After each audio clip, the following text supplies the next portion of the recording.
ஐயனார் துணை சீரியல்ல நம்ம நிலா வீட்டுக்கு வந்த உடனே சேரனை பிடிச்சி திட்டுன்னு திட்டுறாங்க. காலையில தான் வந்து பார்த்தீங்கன்னா, நான் அந்த ராகவ் கிட்ட சொல்லி புரிய வச்சேன். மறுபடியும் நீங்க வந்து எங்களுக்கு எப்படி கல்யாணம் ஆனது, எங்களுக்கு டைவர்ஸ் ஆக போறது எல்லா விஷயத்தையும் அவன்கிட்ட போய் ஒப்படைச்சிருக்கீங்க. அவன் மறுபடியும் என்னை கூப்பிட்டு வச்சு 8 மணி வரைக்கும் டார்ச்சர் பண்ணிக்கிட்டு இருக்கான்.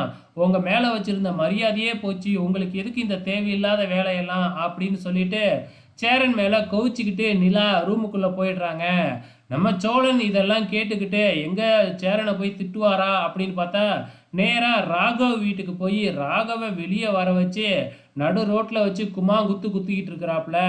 ஏண்டா, கல்யாணம் ஆனவளை ஆபீஸ்க்கு அனுப்புனா இப்படித்தான் நைட்டு 8 மணி உட்கார வச்சு டார்ச்சர் பண்ணிக்கிட்டு இருப்பியா அப்படின்னு சொல்லி ராகவ பொழந்து கட்டுறாப்புல. நிலா யாருன்னு நினைச்ச, என்னோட மனைவிடா அப்படின்னு சொல்லி அடி பின்னி பிறல் எடுக்கிறாப்புல. இதுக்கப்புறம் என்ன நடக்க போகுதுன்னு தான் தெரியல, பொறுத்திருந்து பார்க்கலாம்.